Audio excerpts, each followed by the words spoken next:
வாழ்க வளமுடனுங்க. இன்றைக்கி வந்து நம்ம ஆதிரா கார்டனில் மண் கலவை எளிய முறையில் எப்படி ரெடி பண்ணுறதுன்னு பார்ப்போம். முதல்ல செம்மண் எடுத்துக்கலாங்க. அதே அளவு கொக்கோபீட் எடுத்துக்கலாங்க. அப்புறம் மண்புழு உரமும் அதே அளவு எடுத்துக்கலாங்க.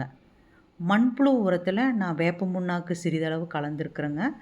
நம்ம எவ்வளவு மண் கலக்கிறோமோ அது அளவுக்கு நம்ம தேவையான அளவு கலந்துக்கிட்டால் போதுங்க.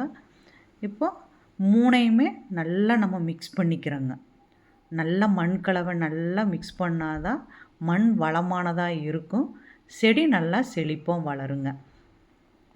அப்போ இந்த மண் கலவை வந்து எல்லா காய்கறிகளுக்கும் பூச்செடிகளுக்கும் நம்ம பயன்படுத்திக்கலாங்க. இதே மாதிரி மண் கலவையே போதும். நம்ம இதையே க்ரோ பேக்கில் வந்து ஒரு 3/4 பகுதி நம்ம மண்களை நம்ம சேர்த்துக்கலாம். இந்த மண் கலவையை நம்ம சேர்த்துக்குவோங்க.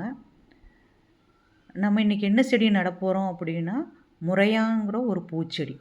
பூச்செடின்னு சொல்லலாங்க, அது பூ மரமும் சொல்லலாங்க. நிலத்துல வச்சோம்னா நல்ல மரமாக இருக்குது, நல்ல மணமான மலர்களை கொடுக்கக்கூடியதுங்க. 3/4 பாகம் எடுத்துட்டு நம்ம செடியை நடப்போகிறோங்க.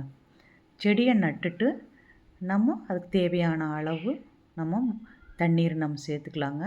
இப்போ இந்த செடி பற்றி தெரிஞ்சுக்கணும் அப்படின்னா, நான் மாடி தோட்டத்தில் நம்ம மாடி தோட்டத்தில் நான் வச்சுருக்கிறத உங்களுக்கு லிங்க்கில் நான் அனுப்பிச்சிருக்கேன். நீங்கள் பாருங்கள். அது ரொம்ப அழகான செடி.